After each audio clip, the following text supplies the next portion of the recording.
یہ ادراکی کے زمرے میں آتی ہیں۔ اور پھر دوسرا فرق احساس ہے۔ جب یہ سلسلہ غیر متوازن ہو جائے تو انسان کی زندگی بھی غیر متوازن ہو جاتی ہے۔ اب موجودہ زندگی ارسطو، نیوٹن، آئنسٹائن، اسٹیفن ہاکنگ، یہ کچھ لگتا ہے کہ ان کے خیالات و افکار پر بیسڈ ہو گئی ہے، اور اسی لیے احساس کو یہ مشینی زندگی کچل دیتی ہے، جو اقبال نے بھی کہا ہے۔ اگر ادراک کی یہ زندگی، اگر احساس کے تار نہ چھڑے جائیں تو وہی ہوگا جو ابھی ہو رہا ہے، کہ یہ زندگی تیز تر ہے، مشینی ہے، لوگ کچلے جا رہے ہیں، احساس ختم ہو رہا ہے، درد ہے نہیں۔ آپ دیکھیے جو فلسطین میں ہو رہا ہے، بہت کم عملی طور پر کچھ ہو پا رہا ہے۔ جب تک کہ ہم اس میں بیلنس نہیں کریں گے، اس وقت تک یہ زندگی اسی طرح رہے گی۔ اور ایک شاعر ہی ہے کہ جو اس بیلنس کو، اس توازن کو استوار کر سکتا ہے، اور انسان کو ادراک محض سے، عقل محض سے احساس کی جانب اور عشق کی جانب لا سکتا ہے۔ میں فزکس کا استاد ہوں، اسکول سے لے کر یونیورسٹی تک میں نے فزکس پڑھائی ہے، اور ابھی بھی پڑھا رہا ہوں۔ اور مجھے آ کے لوگ کہتے ہیں کہ یہ کیا یونیورسٹیز میں ہم پہ مسلط ہو گیا ہے، تاریخ، پاک اسٹڈی، اردو۔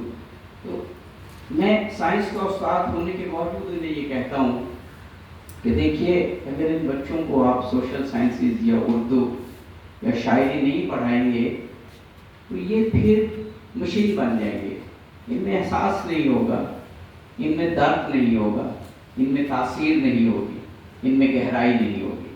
تو آپ ان کو مشین بنانا چاہتے ہیں کہ ایک اچھا انسان بنانا چاہتے ہیں، ایک اچھا فرزند بنانا چاہتے ہیں، ایک اچھی بیٹی بنانا چاہتے ہیں، معاشرے کے لیے درد کو محسوس کرنے والا بنانا چاہتے ہیں، تو پھر ان کو شاعری، ان کو ادب، ان کو تاریخ پڑھنے دی۔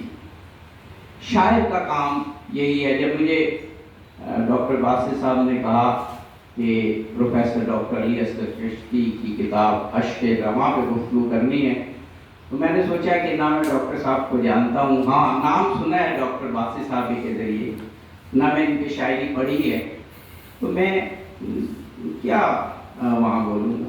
لیکن میں نے رات ہی ان کی کتاب جو انہوں نے مجھے بھیجی کھولی، تو واقعاً میں صفحے پر صفحہ پڑھتا رہا، اور احساس کی اس شاعری سے میں اپنے احساس کو، تار کو چھیڑتا رہا۔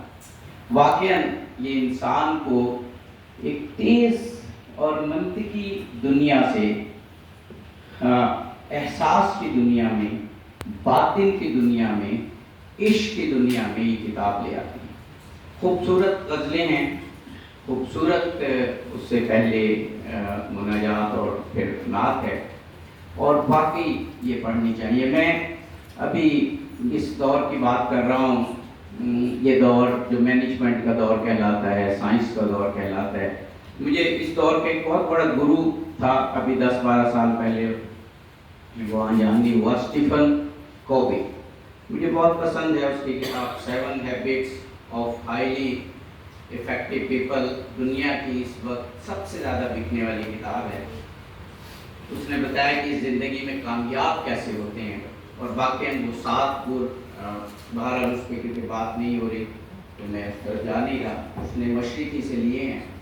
لیکن پھر اس کی ایک کتاب آئی 8th ہیبٹ، اور اس نے یہ بتایا کہ یہ جو 7 ہیبٹس ہیں جن کو اپنا کر ہم کامیاب ہو سکتے ہیں، یہ آپ دوسروں تک کیسے پہنچا سکتے ہیں۔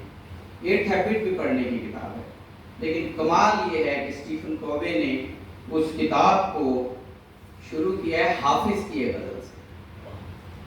گویا وہ یہ بتا رہا ہے کہ اگر آپ نے دنیا کو متاثر بھی کرنا ہے اور خود بھی کچھ حاصل کرنا ہے تو آپ کو احساس کی جانب جانا پڑے گا۔ ڈاکٹر صاحب کی میں نے جب اس پہ جو فورورڈ انہوں نے خود لکھا پڑھا، تو اس میں جانا کہ آپ نے حافظ کو پڑھا، جامی کو پڑھا، اور پھر اسی طرز میں آپ نے کہا، تو اسی لیے ہجر کے لمحے، فراق کے لمحے بڑی خوبصورتی سے بیان کیے۔ کہنا میں اور کچھ چاہتا تھا، لیکن میرا خیال ہے جو میں نے بات کہنی چاہی تھی وہ آپ تک پہنچا دی، جو ذہن میں نے وقت رکھا تھا وہ بھی ہو گیا۔ ڈاکٹر صاحب کی ایک غزل کے چند اشعار میں پیش کر کے اجازت چاہوں گا، ایک دو ہو بھی چکے، لیکن آپ دیکھیں کہ احساس کے تاروں کو کیسے چھیڑتے ہیں۔ دور وارفتگی کہاں ہے تو، لذت زندگی کہاں ہے تو، رات ہے آسمان ہے تارے ہیں، اے درخت زندگی کہاں ہے تو، فضا و مسجد و مصلی ہے، سجدہ بندگی کہاں ہے تو، غرق ہوں آج بحر عصیاں میں، اشک شرمندگی کہاں ہے۔ السلام علیکم۔